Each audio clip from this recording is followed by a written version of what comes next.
All right, good morning. So this is the menu we have for this talk.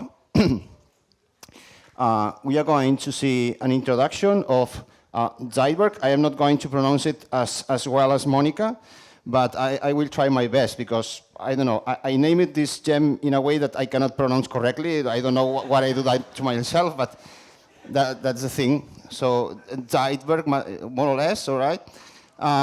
Which was the motivation for working on this project. Then we are going to see how does Rails autoload, and in comparison, how does the gem autoload. And finally, how is this integrated in Rails 6. Okay, so what is Zeitwerk?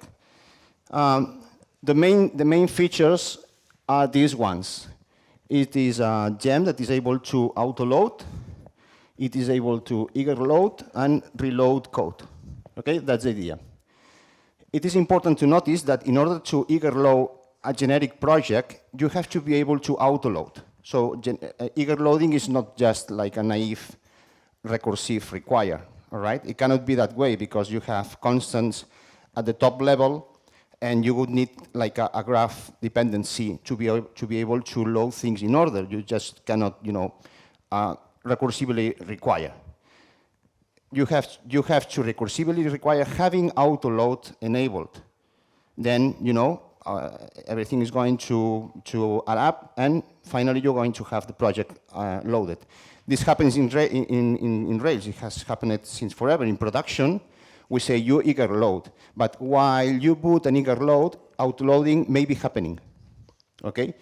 It's when you have the full project loaded that you can then disable autoload because everything is in memory. Then I would like to highlight that the project has no dependencies. So you might have heard that this is going to be the new autoloader for Rails 6, which is the case, but it's not like a Rails project. Rails was one of the main motivations for working on this, but it's an independent gem thought to be able to be usable for any Ruby project, okay? Libraries, gems, it should be easy to integrate in any web framework as long as the file paths follow the conventions, all right? So no dependencies, just pure standard Ruby API is what we need. Maybe when JRuby, if JRuby finally works with the gem, or the gem works with JRuby, I would say, maybe I need concurrent Ruby for some hash, some structures that need to be thread safe, but that's it. The thing is that the footprint is very small, and you do not depend in any way. You don't depend on Rails. All right. Let's see. First of all, how do you use this? We need a project that has, I would say, a standard file structure. So the file names should correspond to constant paths, like you do in Rails. Okay? Pretty normal convention. For instance, user.rb should define the user constant, the user class. User underscore profile should define user profile. From snake case to camel case. HTML parser, by default, is expected to define HTML parser like this. If you prefer to have this constant with these letters in uppercase, then there is a way to accomplish that. But by default, that's the thing. Then, in a conventional project structure, directories map to namespaces. Okay, namespace is not a formal word in Ruby, but we know what we mean. Okay, directories, namespaces. This is what I call an explicit namespace. We have a directory, call it hotel, which is telling us that this is a namespace, but hotel.rb is defining the actual namespace, the hotel class in this example, okay? So we have a file that defines the namespace, and then directories that contain files that belong to that namespace, like this pricing module hypothetical, right? That would define this constant according to the conventions. Then we have also implicit namespaces, which is something that it has been existed in Rails since forever, which is that if you have a directory, you do not need, let's say this is admin, and we have a namespace admin, very common, right?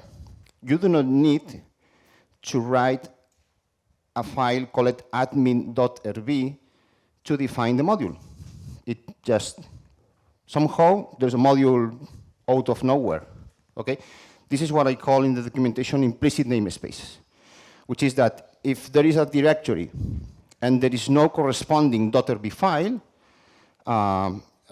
so Zeitwerk is going to instantiate the module for you. Dummy module, empty, all right, but has the name that it has to have. In this case, this would resolve to admin : role. Okay, so given this structure, you are ready in any project to use the gem. This way, you instantiate a loader, then you push the root directories, the directories where you have the files. For instance, in Rails, that would be the autoload paths, okay? APP models, APP controllers, you know? In a gem or in a Ruby project that has like the structure of a gem, it doesn't need to be technically a gem. Typically, this is going to be just lib. You have one root directory, lib.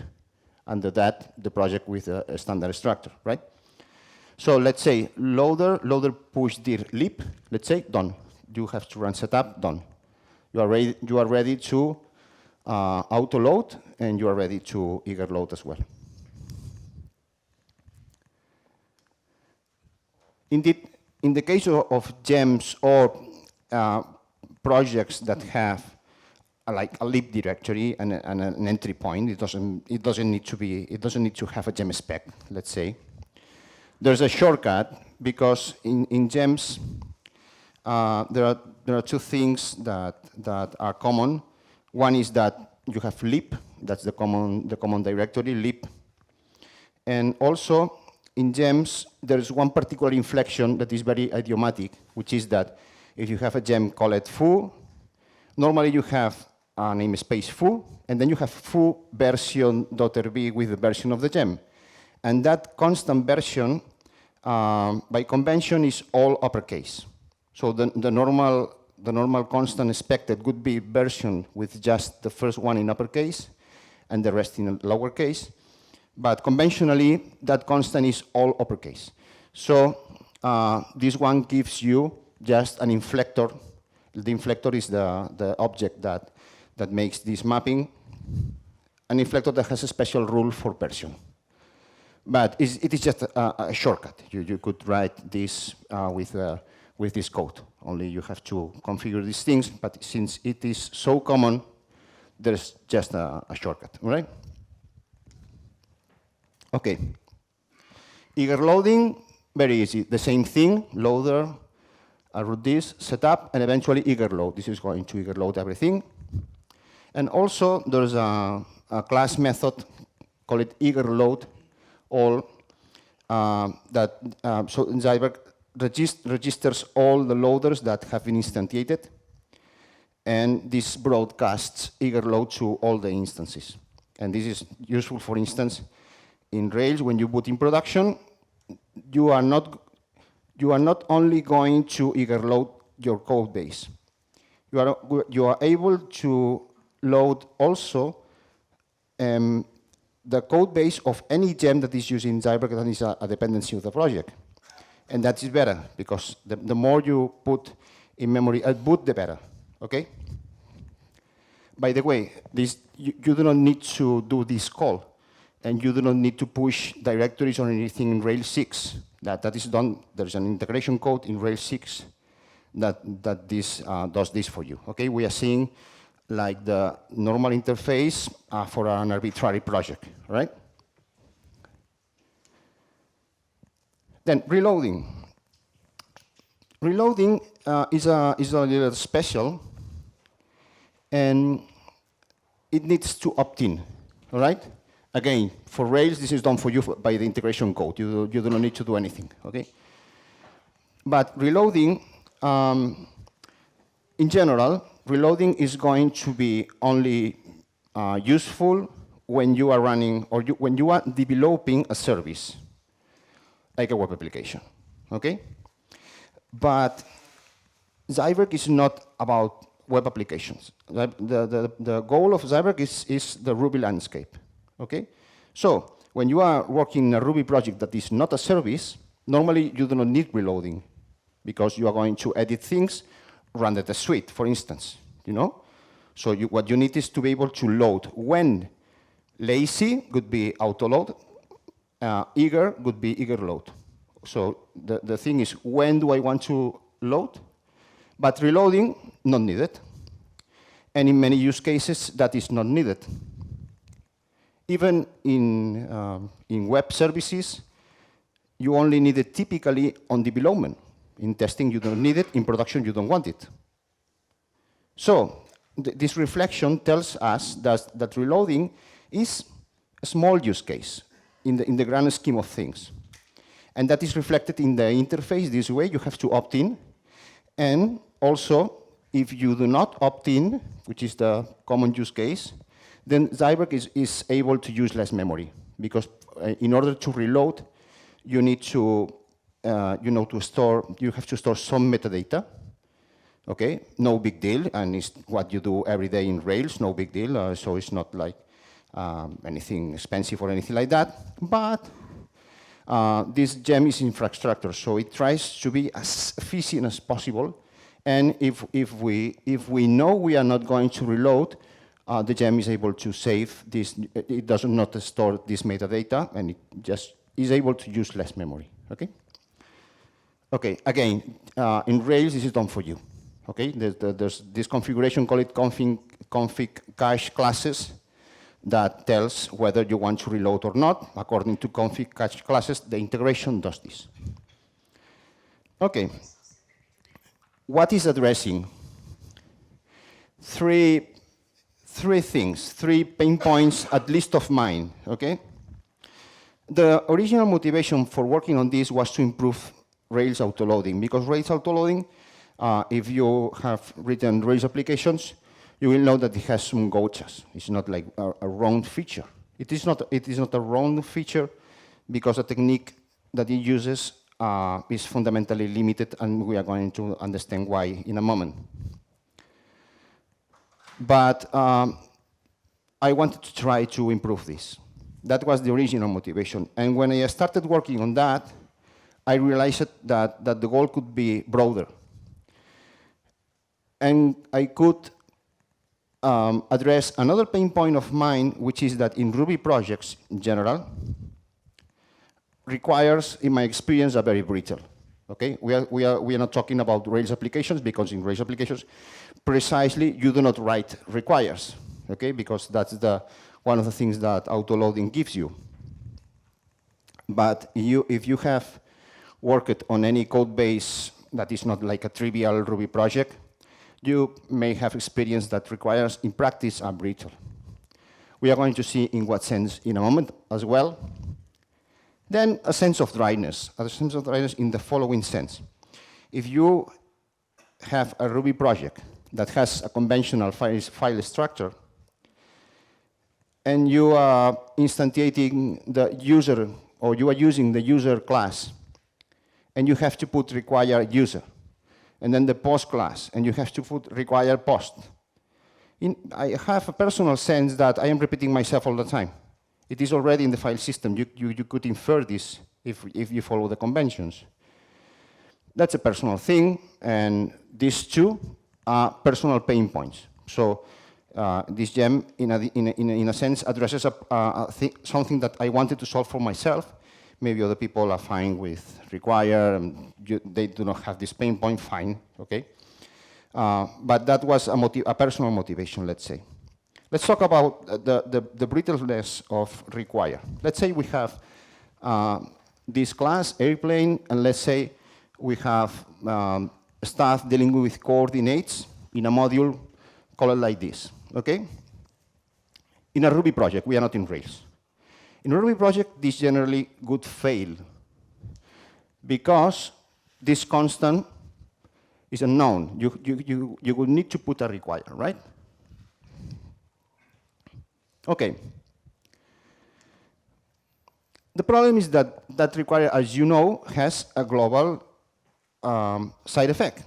It defines that class or that module in this case globally.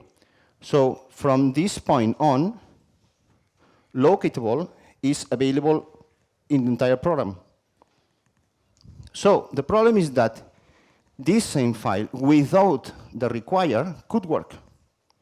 Because if someone before you has loaded this module, when you reach this point, it is defined, it is not missed, so it works. Then what happens is that in production, you are hitting a different code path that doesn't pass through that file, and bam, you have a name error, okay? And this is hard to get right. In my experience, it's hard. In the Rails code base, I have addressed this many times, missing requires. That, you know, someday in the test suite, you realize that this. Or someone opens a ticket because there's a missing require that nobody noticed, but they happened to go to, it's brittle. Because you have to be disciplined, you have to remember, and if you have like 3 simple files, good. If you have hundreds, difficult to get it right. Also, you don't notice. It just works, you forgot, you do not notice. Then maybe you refactor a class that has 300 lines, and you mention something and forget to go to the requires and keep them, okay? This is nano-C, this is the entry point of nano-C, which is a static site generator. This is another way to do this. Instead of in each of the files put the requires that are used by that file, this gem, this is the entry point of the gem, the main file, the one that you require, okay? Or eventually the one that you require is going to require this one, but the entry point, okay? So in this gem, there is a different approach, which is, you know what? I'm going to load everything. And everything is available everywhere, end of the problem. But still it has a cost, because you have to maintain this. If you add a new file to the project, if the project is live, that is very common, you have to remember to go here and put the file in this list of requires. In addition to that, this has to be ordered, because maybe document is using layout collection. Okay? So it has to be ordered. You have to maintain this thing, and you have to think about the dependency graph from memory. Okay? So let's get rid of this shit. Just delete all this. You instantiate the loader, you set up lib, done, it works. When I saw this patch, it was like, yeah, this is it. So the idea is that you can streamline your programming knowing that everything is available everywhere and forget about it.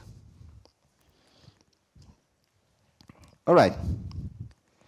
We are going now to see how Rails autoloads, to understand why the technique is limited and why the technique that Zeitwerk uses solves these kind of things.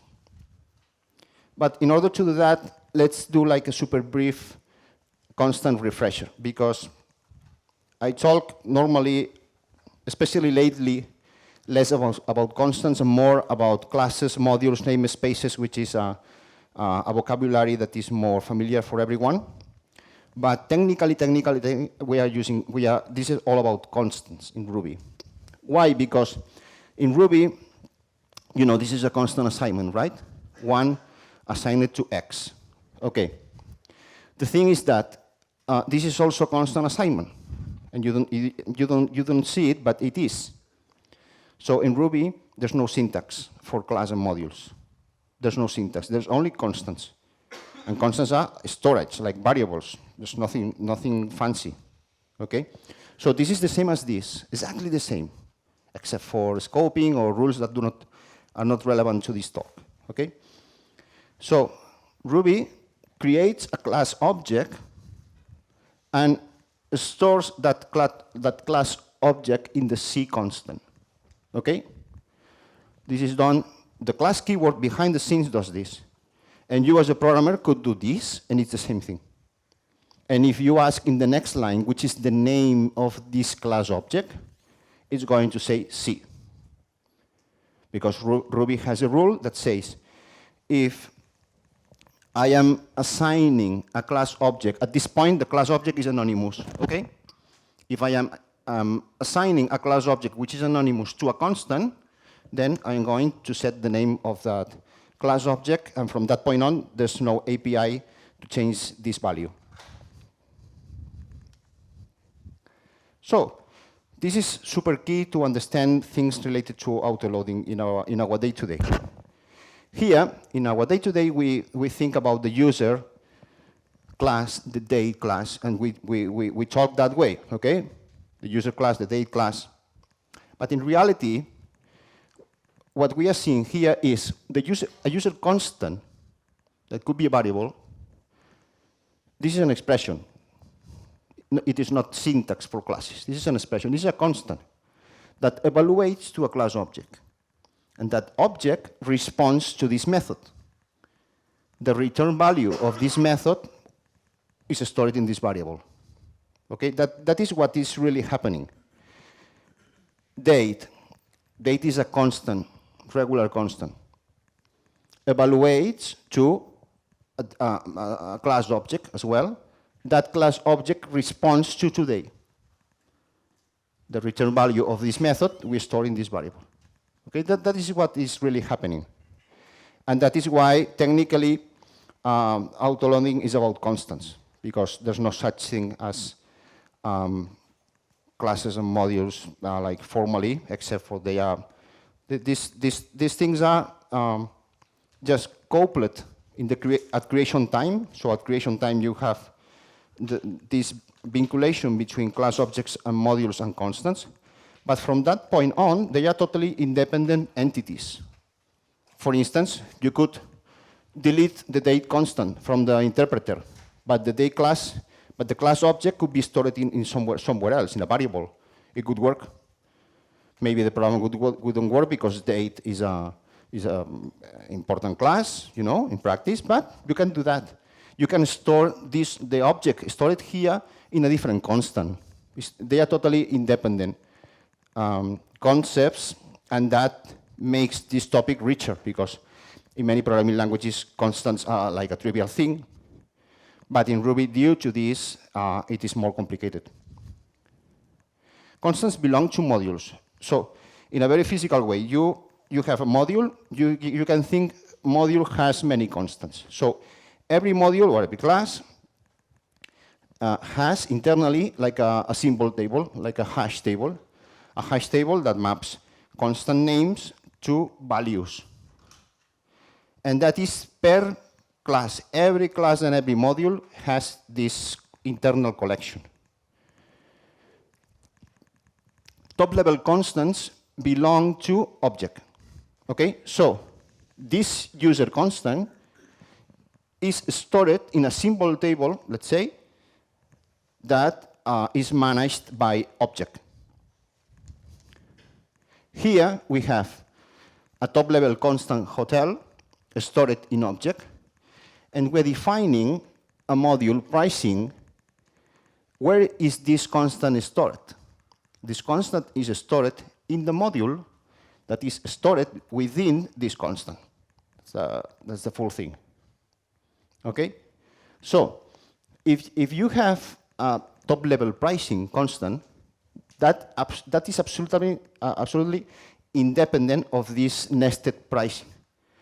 This constant would belong to hotel, and a top-level constant, even if the simple name is the same, it doesn't matter. That's a constant. The top-level one would belong to object.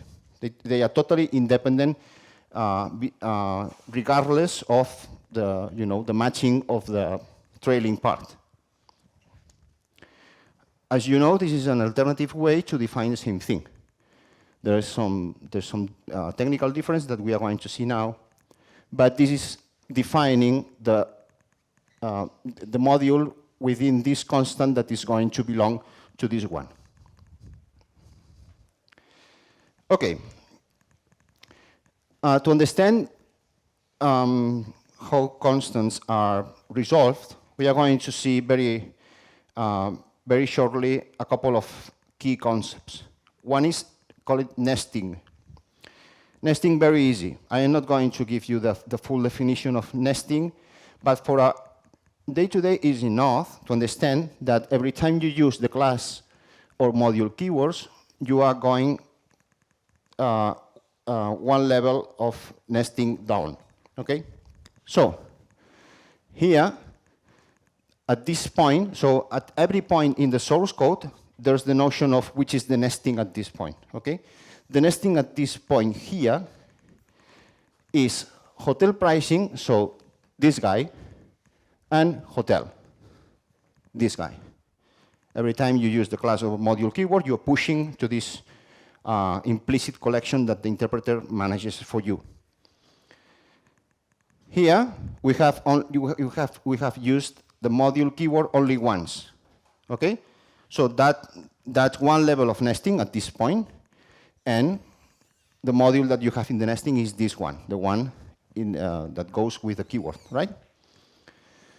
This is very important because if you define something using a qualified name, let's say, the nesting is different than if you define something using two levels. Okay, the nesting is another one, and that influences the way constants are solved. Okay, we are going to see this now, okay? Nesting, class, module, every keyword pushes one level. The other one is ancestors, that maybe you are familiar with. Any class or module has this concept of ancestors, which is the ancestor chain, and it is, for instance, what is used to dispatch a method. Okay, so if you call object ID, for instance, in a string, object ID is not defined in a string. Then it goes looking for the method upwards until it finds it. Okay, so for instance, a string has this ancestor chain. This is a module which is include object, kernel, basic object. These are the ancestors. Okay. So we are ready to understand the two main resolution algorithms that we have in Ruby for constants. There are some small, other cases, but it doesn't matter. We are going to focus on these two. This is the algorithm to resolve a relative constant like a string, okay? That it does not have colon to the left, like a regular constant that we use every day. Easy. At any given point, we have the nesting defined, right? So the first thing that Ruby does is looking for this constant in the class of modules that conform the nesting, outwards. Okay? So you are in a certain point, you have a certain nesting, you go outwards. Do you have the constant here in the symbol table of that class or module? If the answer is no, next. Next until you exhaust the nesting. That's the first step, outwards. If the constant is not found, then you go the ancestor chain upwards. Finally, this is a technicality. If the most nested class or module is a module, then there's a rule that says check object at this point, because object belongs to the ancestors of classes, but it does not belong to the ancestors of modules. An object does not belong to the nesting, okay? So the nesting, it ends at hotel. it does not go to the top level, which is object, okay? So if you want to be able to refer here to the hash class, for instance, it is not enough to look for the nesting and then the ancestors because this is a module and the ancestors do not have object. The nesting does not have object and hash belongs to object. So that's why we need a special rule to find that one. For instance, if you reopen basic object and refer to hash, it's not going to find it. Because basic object, what do we have this? Basic object does not have, is a class and does not have object in the ancestors. So if you reopen basic object and you say hash, it's going to give you a name error. You need to put colon to say this is a qualified constant and I am looking for this in object. Okay, just a curiosity. Okay, then we have a second resolution algorithm, which is the following. Here we have a qualified constant. Now, this constant path is composed of two constant names, two. Digest is the first segment. Digest is a relative constant. So this is not processed, this is not parsed as a unit. Ruby here sees two constants. The first one is digest, and this digest is relative, and this one is resolved with this procedure that we have seen. Then, this digest, this is an expression, and it's going to give you a class or module. Then colon means look for MD5 within the class or module that digest has given to me. Okay? So, this is the resolution of MD5. Digest previous slide, MD5 this slide. Okay, and this one is easier, as you see. Basically, you check this upwards and down. Okay? Since 2.5, object is skipped. All right. In both algorithms, here and here, there's a last step, which is if I do not find the constant in any place, I'm going to call a callback, call it const missing. Const missing has a default implementation, which is the one that raises name error. Okay? But you can override that callback, that's the point.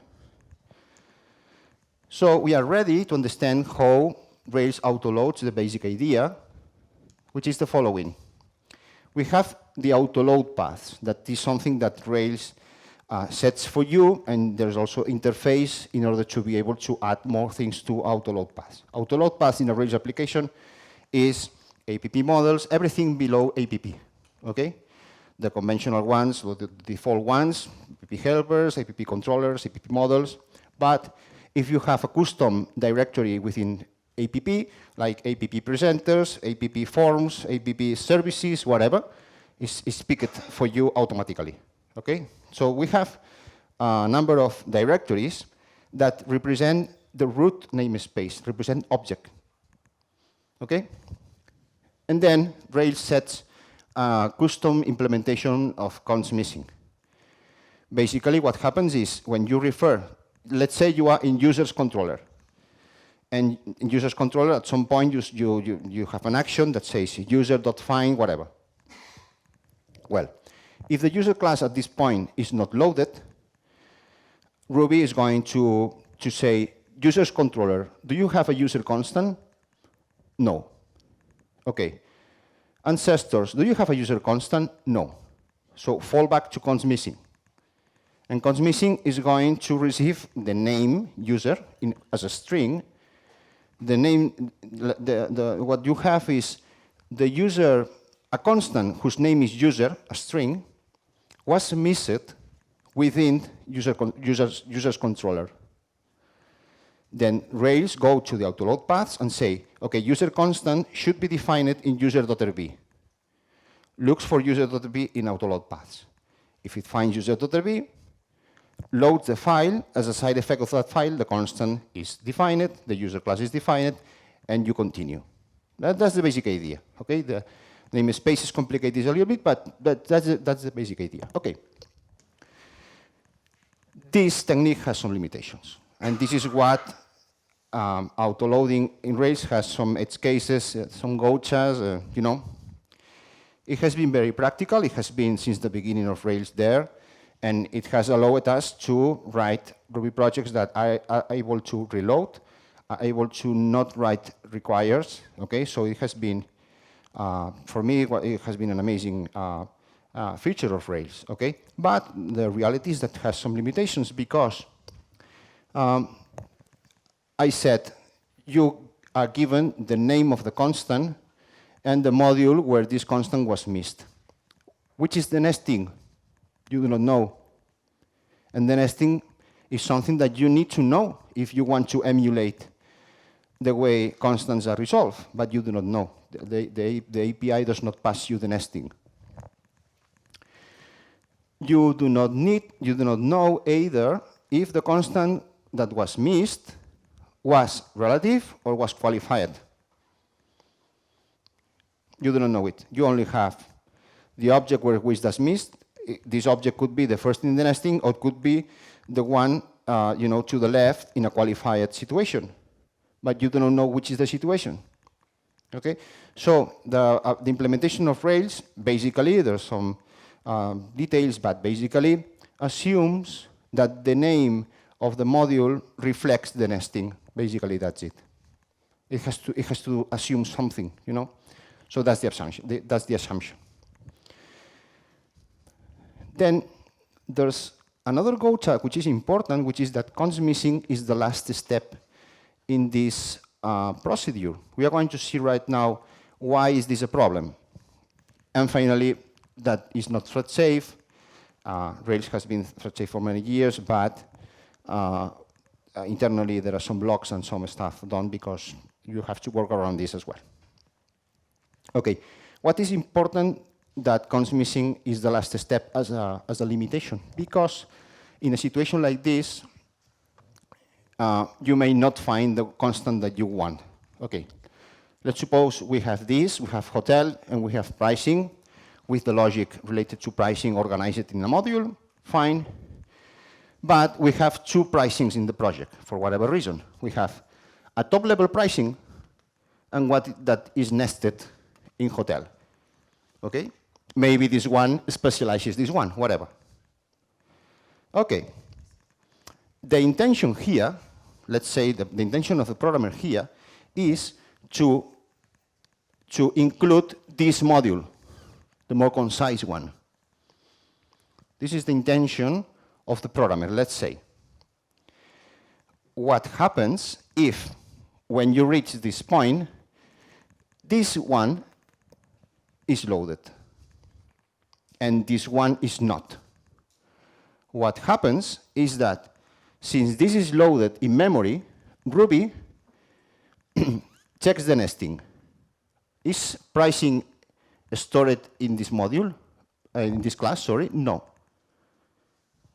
It checks the ancestors. Is pricing found in the ancestor? Yes, it is found in object. So the constant is not missed. The callback is not even called.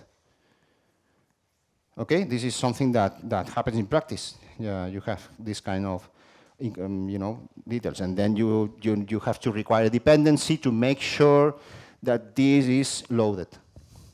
Okay, but you have to do it manually. You have to realize, you know, maybe it depends on the code path. So since const missing is the last step, there's a chance that you do not miss the constant that you want to load. Okay, so we have seen the limitations of the technique. This is fundamental, and there's no way around that. If you're basing this in const missing, that's the thing. That's the deal. Okay. Now, Zeitwerk follows a different approach. There's Modulo autoload. Modulo autoload is something totally different from the Rails autoloading. Okay, that's in Ruby. Autoload means you can put in a module autoload something, a symbol or a string, with a constant name and a file path here. When I explain it the way constants are resolved, I skipped something. That is, every time you look into one module or class to see if the constant is there, if the constant is not there, still Ruby has another step, which is, do I have an autoload for this constant? If there is an autoload, for instance, if you are referring to active record : base, and there is an autoload for base, is going to require this file. So this is built in the algorithm, and it happens at the exact time that you want it to happen.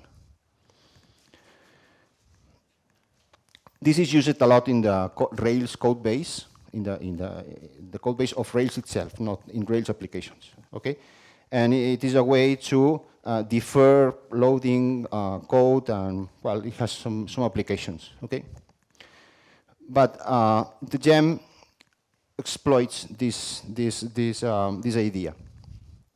Basically, we have the autoload paths. We already saw those. Okay. And we have module autoload. The basic idea is the following. Let's forget about namespaces. Let's say you have app models user.rb. When Rails boots, in this case, but in the generic API when you run setup, Zeitwerk walks this, the autoload paths, the root directories. And if it sees user.rb, it is not going to inspect the file. It is going to say object autoload the user constant, okay, loading this user.rb that I found walking the, and so you walk, and for each one of those files, you set autoloads in object. Then when user is used, Ruby is ready to go and load the file for you. That is the basic technique. And this is amazing. This works amazingly. Why? Because it's built in the interpreter. Codes missing was like kind of a hack, let's say. But we are using here something that is built in the interpreter. It's built in the resolution algorithm. So it is going to work because it is going to be triggered when you want it, at the particular point that you want it. It's also thread safe and other things. But what is more important is that this is a way to get autoloading that respects Ruby semantics, that matches Ruby semantics. Okay, we couldn't do that with the previous technique. I have had this idea for some years already in my mind, but it has been not possible to implement autoloading using this technique due to some difficulties, technical difficulties that have been present for many years, but with some versions of Ruby, they have disappeared. So this couldn't be, you couldn't write Zeitwerk some years ago. It needed some changes in Ruby. Okay, technical difficulties. Module autoload uses require. So you are not able to reload with require. Okay, require, if you require something and you want to reload, and autoload is going to do a require, the next require is not going to evaluate the file because require is idempotent. That's one particular difficulty. So this is not a problem for autoloading, it's a problem for reloading. Okay? You need to, when you reload, you need to evaluate the file again. Okay?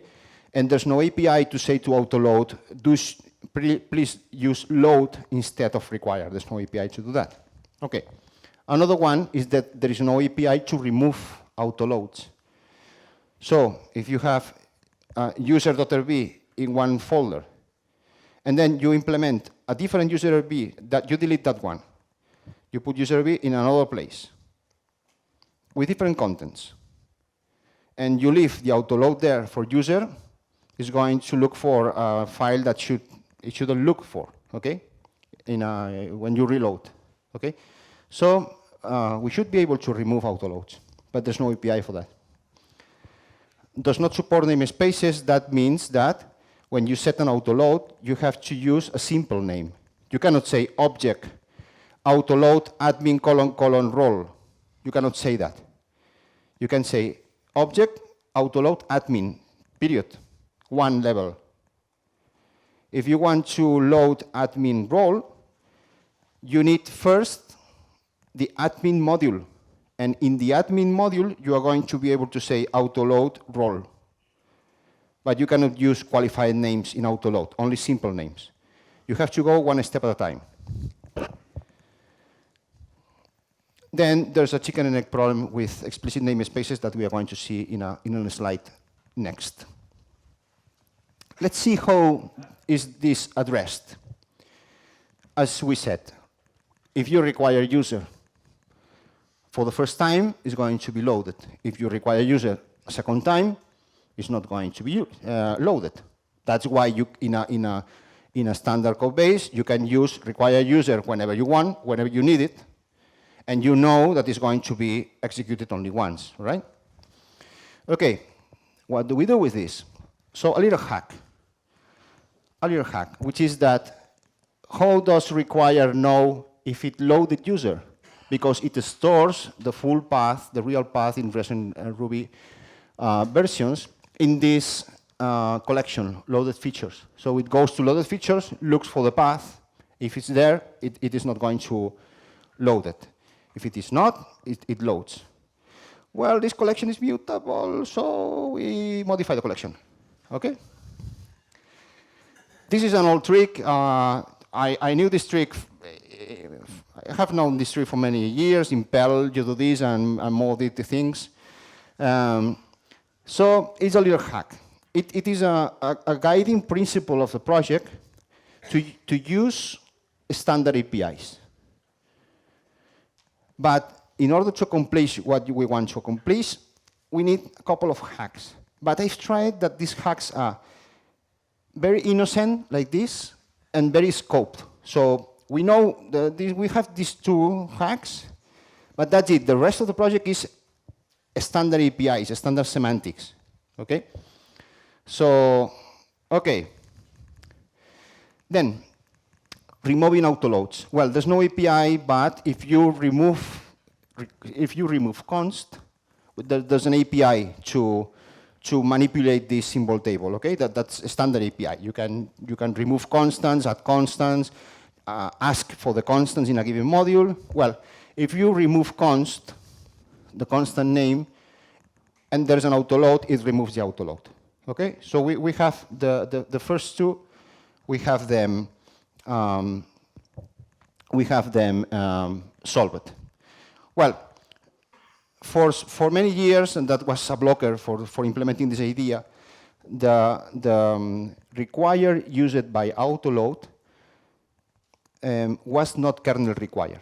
Was a custom require written in C in the interpreter. Okay, and we need to decorate kernel require. That's the other little hack that we have. This changed it. Now it calls kernel require, but JRuby does not call still kernel require. It still has the internal thing that you cannot decorate. It's out of reach. Okay, but they are working on that. So I believe eventually we are going to be able to run on JRuby. Okay, what about namespaces? We cannot put an autoload for a qualified name. Well, little trick. We set, let's say you have admin, okay, a directory. Well, we set an autoload for a directory.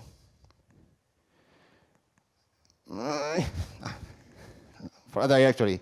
Then, if you refer to the admin constant, Ruby is going to do a require of a directory, which is something that is undefined, but we have this very thin wrapper around kernel require. So in the thin wrapper, we are able to intercept this and say, okay, this is a directory that I am managing.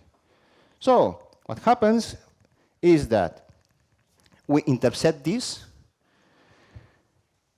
define the dummy module, You do not need to write admin.rb, remember? We define module.new assigned to an admin constant.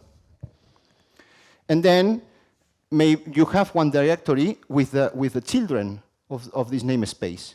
And maybe this is in different places. Maybe there's also app models admin.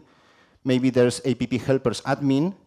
So when we intercept this, we define the dummy module, and then we have registered all the directories that define that namespace, go to those directories, and we are now able to set autoloads in the admin module because we have it in memory. So it's like one step below what we did already in object. That's the way that you do it. Observe that this is lazy. So Zeitwerk does not walk the entire project file structure. You do it only one step at a time. That's also like a goal of the project to be as efficient as possible. So it does the minimum walk that you can do. It does it only once. There's no repeated walking like what you do require.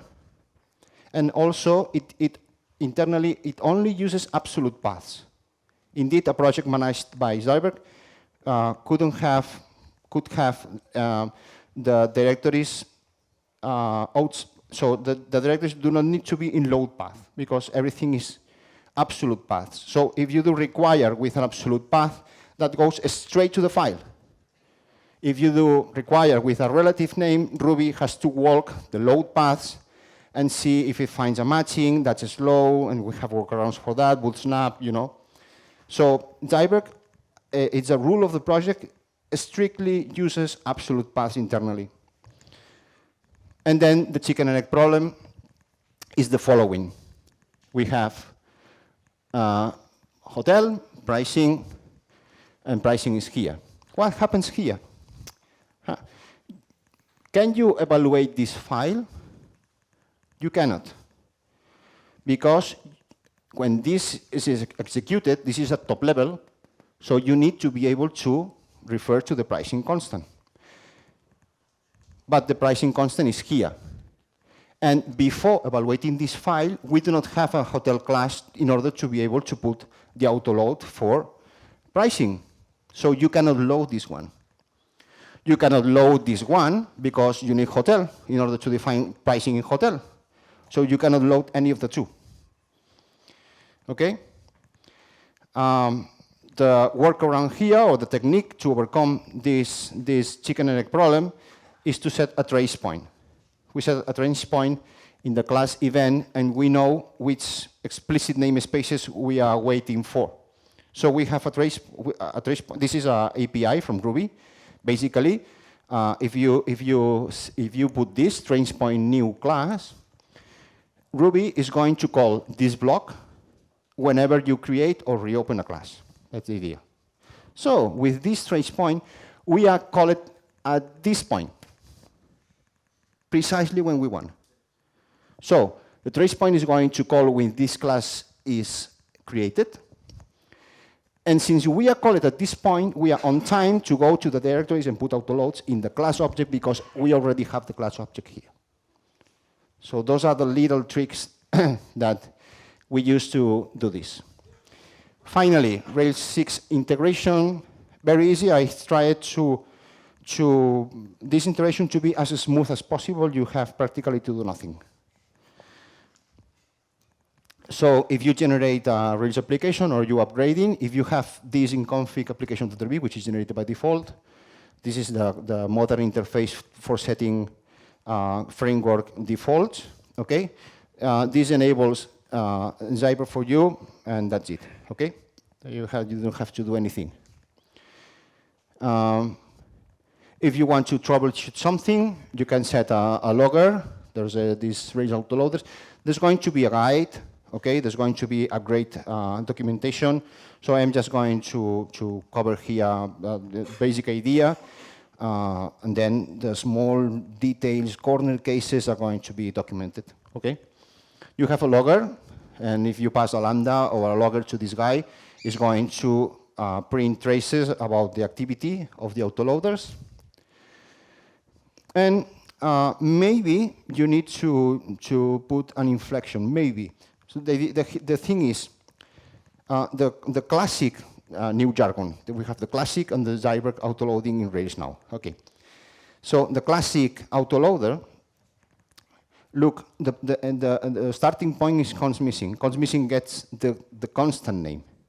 From the constant name, the classic autoloader goes and finds a file path. If you think about it, Zeitwerk is going the other way around.